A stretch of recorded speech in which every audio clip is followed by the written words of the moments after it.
संघी आदर्श senior secondary school Jodhpur के YouTube channel में आपका हार्दिक स्वागत है। प्रिय विद्यार्थियों, इसके पूर्वी क्लास हमने दीर्घ संधि के बारे में अध्ययन किया।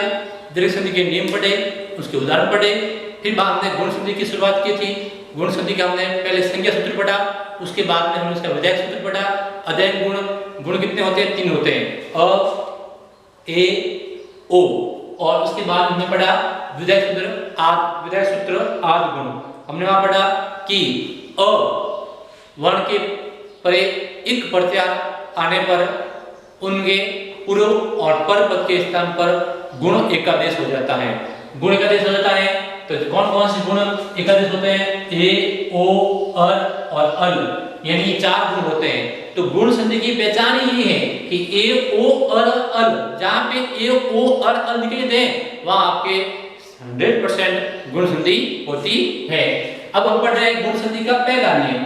गुण संधि का पहला नियम कहता है कि यदि प्रथम खंड के कह सकते हैं आप या पूर्व पद के अंतिम वर्ण में अ या आ की मात्रा आ जाए, यानी अ या आ की मात्रा।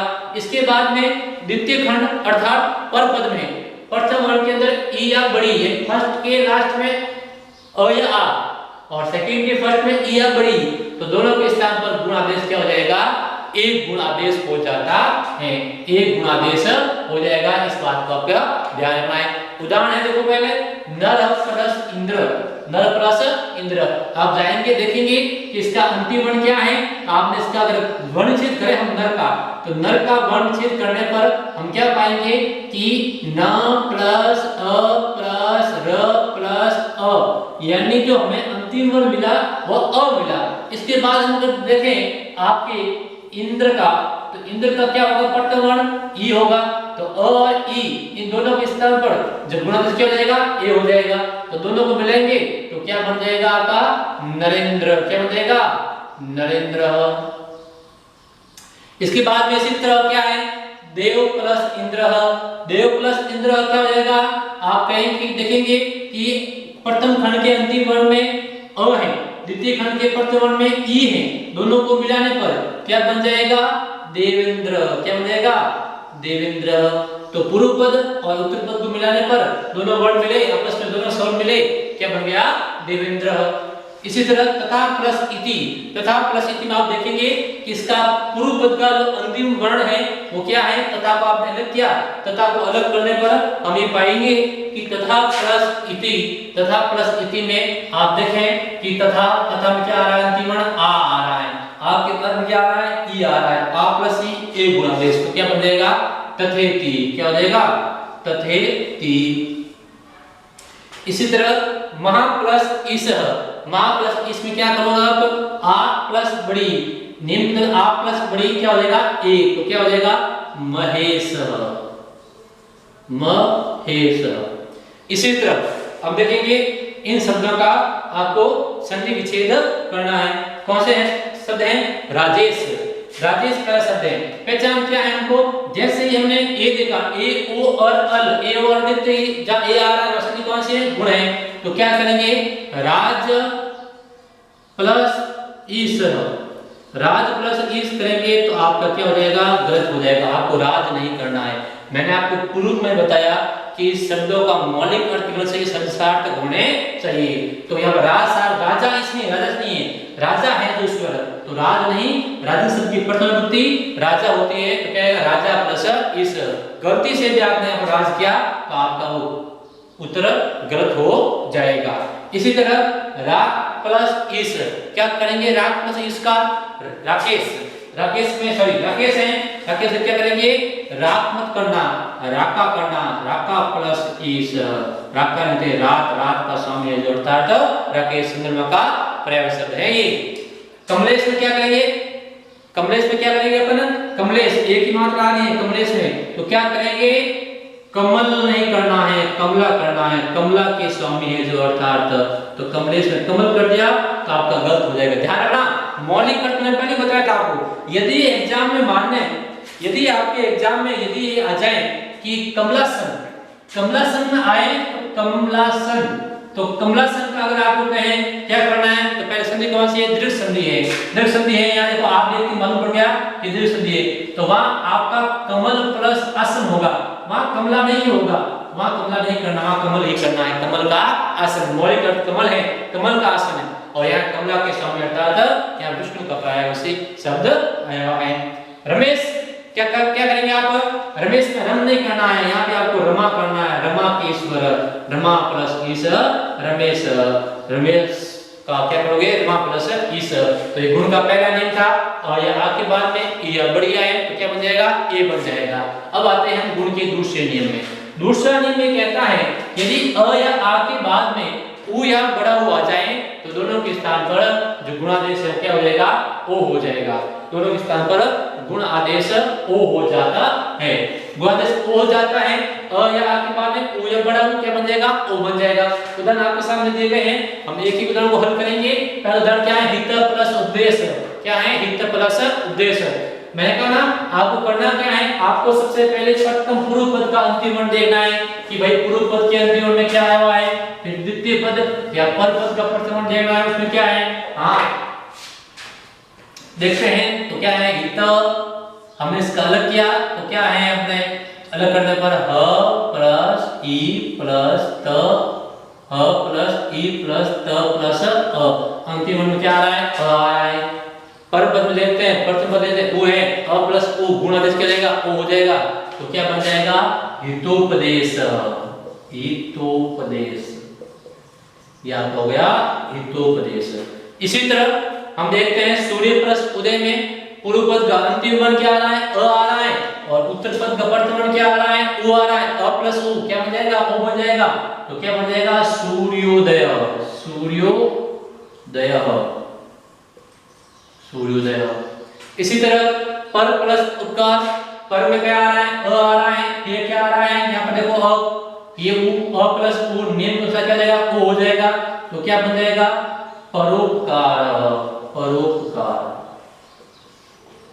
नेक्स्ट देखें गंगा प्लस उद्गम। गंगा प्लस उद्गम क्या हो जाएगा? गंगा प्लस उद्गम का आ की मात्रा आ रही है पूर्व पद के अंतिम वर्ण में, फिर उ आ रहा है, आ प्लस उ क्या हो जाएगा? ओ हो जाएगा। तो क्या हो जाएगा? गंगोदगम। गंगोदगम। उद्गम का अर्थ है जल, उद्गम का होता है जल, गंगा का जल के बारे में आ गया है। ये क्या है? सर्वोदय। क्या है? सर्वोदय।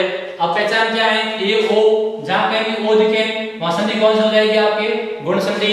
तो क्या हो जाएगा? आप उन्हें करेंगे यहां से तो सर्व प्लस उदय क्या हो गया? सर्वोदय। इसी तरह वार्षिकोत्सव। वार्षिक उत्सव में क्या हो जाएगा? वार्षिको, ये देखो ओ की ध्वनि, तो यहां से अलग करेंगे तो क्या बन जाएगा? वार्षिक। वार्षिक प्लस उत्सव, वार्षिकोत्सव।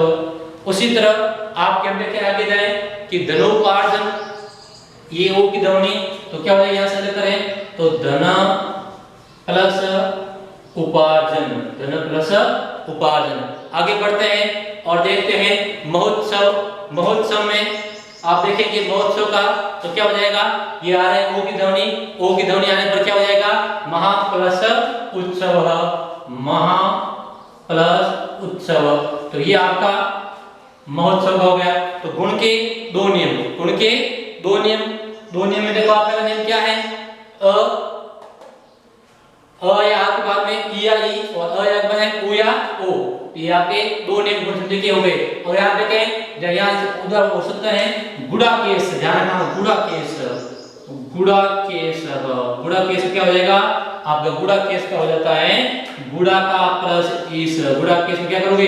जब आप नहीं यहाँ देखना पड़ेगा ना, शब्द का साथ करना चाहिए तो क्या हो जाएगा? गुड़ा का प्लस इस।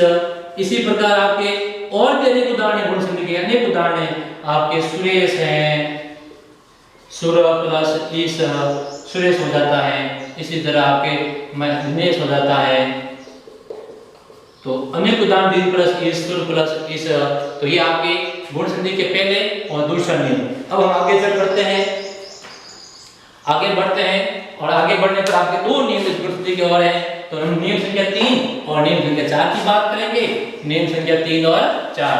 अब पहला नियम मैंने कहा अ या आ के बाद में उ या, अ या बाद ई या बड़ी क्या बन गया था? ए गुणादेश हो गया था। दूसरे नियम में अ या आ के बाद में उ या बड़ा क्या हो गया, गुणादेश ओ हो गया।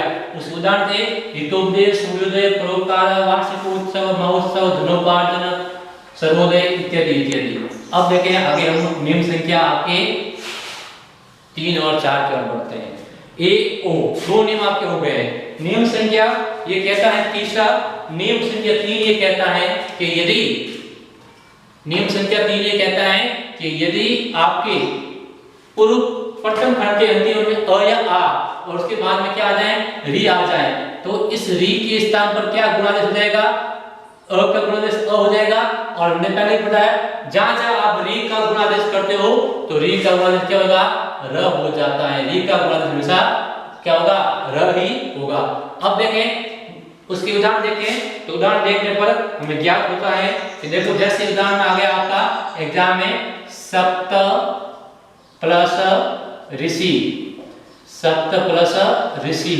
क्या करोगे सप्त प्लस ऋषि का, सप्त प्लस ऋषि नियम के अनुसार प्रथम खंड का अंतिम वर्ण क्या आ रहा है, प्रथम खंड के अंतिम वर्ण में आपके प्रथम खंड के अंतिम वर्ण में अ आ रहा है, बाद में क्या आ रहा है, री आ रहा है। दोनों के स्थान पर आप क्या करेंगे, गुणादेश करेंगे। दोनों के स्थान पर गुणादेश करेंगे, क्या हो जाएगा, गुणादेश अर हो जाता है। तो आपका क्या बन जाएगा, री और दोनों के स्थान पर गुणादेश अर होता है, तो ये आपका सप्तश्री, सप्तश्री क्या हो जाएगा, सप्तश्री।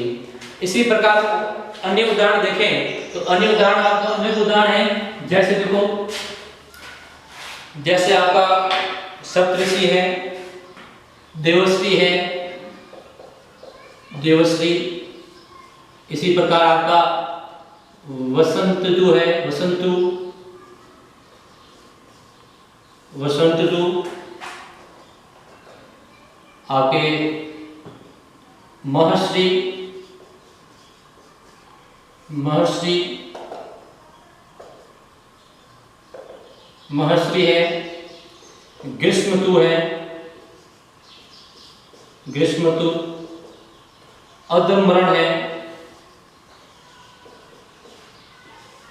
अधमरण है, उत्तरण है।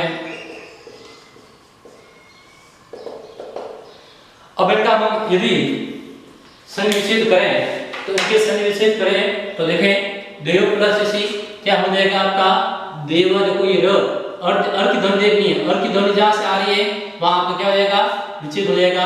तो देव प्लस ऋषि, देवश्री। इसी तरह वसंतु क्या करेंगे, वसंतु का यहाँ अर्थ ध्वनि से करेंगे वसंत प्लस ऋतु, वसंत, वसंतु, वसंत प्लस ऋतु। इसी तरह महर्षि क्या करोगे, महर्षि का महा प्लस ऋषि, महर्षि, महा प्लस ऋषि। इसी तरह हम देखते हैं, आगे बढ़ते हैं ग्रीष्म ऋतु की ओर। तो क्या हो जाएगा, यह अर्थ ध्वनि से करेंगे तो क्या हो जाएगा, ग्रीष्म प्लस ऋतु, ग्रीष्म प्लस ऋतु। अधमरण में क्या करोगे, अर्थ की ध्वनि से अलग करेंगे और गुण को अलग करेंगे तो क्या हो जाएगा, अधम प्लस ऋण, अधमऋण। और उत्तरण का क्या करोगे, उत्तम प्लस ऋण, उत्तम प्लस ऋण क्या हो जाएगा, उत्तमरण। इसी तरह आप देखें और अन्य उदाहरण में तो आपके अन्य उदाहरण में एक और उदाहरण है, जैसे आया राजा प्लस ऋषि, राजा प्लस ऋषि।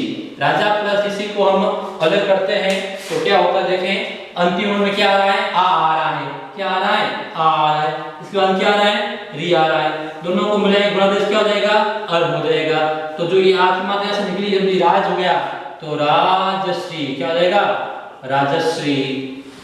तो ये आपका था गुण संधि का तीसरा नियम। गुण संधि का तीसरा नियम क्या था, और ये आखिरी बाद में री आ री क्या हो जाएगा, अर हो जाएगा। सप्त प्लस ऋषि, सप्तऋषि, देवश्री, वसंतु, महर्षि, ग्रीष्मऋतु, अधमरण, उत्तमरण और राजा प्लस ऋषि, राजश्री। अब हम बढ़ते हैं नियम 4 गुण संधि के अंतिम नियम की ओर। और गुण संधि का अंतिम नियम ये कहता है कि यदि प्रथम खंड के अंतिम वर्ण में अ या आ की मात्रा है और उसके बाद में क्या आया आपका, री आ जाए तो दोनों के स्थान पर जो गुण आदेश होगा वो क्या हो जाएगा, अल हो जाएगा। क्या हो जाएगा, अल हो जाता है। यानी जहां जहां ये सूत्र के अंदर रि को हम गुणादेश करेंगे, रि के स्थान पर क्या करेंगे तो हम ल ही करेंगे।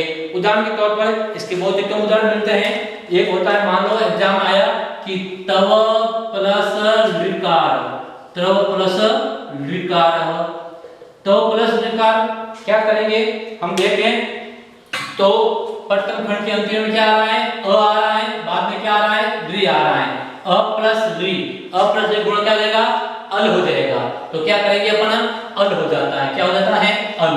तो अल के लिए क्या करेंगे, यहाँ हो जाएगा तवल लकार, तवलकार, क्या हो जाएगा, तवलकार। उसी तरह आपका तवलकार की तरह ही एक और होता है आपके सामने, इसके समान देखो, मम प्लस ऋकार, मम प्लस ऋकार, मम प्लस ऋकार के क्या हो जाएगा आपका, सेम टू सेम ही है, कोई फर्क नहीं है, आपका ममलकार। तो ये आपका हो गया ममलकार। तो विद्यार्थियों, आज हमारी गुण संधि यहाँ पूरी होती है। गुण संधि के 4 नियम हमने पढ़े। पहला नियम था अ या आ के बाद में ई या बड़ी, उसका ए हो गया था। दूसरे नियम में हमने पढ़ा कि भाई अ या के बाद में उ या उ तो क्या हो गया, ओ हो गया। तीसरे नियम में अ या आ के बाद में रि या बड़ी रि क्या हो गया था, अर हो गया। और चौथे नियम में अ या आ के बाद में रि क्या हो गया, अल हो गया। इसी साथ में हमारी 2 संधियां पूरी हुई, दीर्घ संधि और गुण संधि। धन्यवाद, नमस्कार।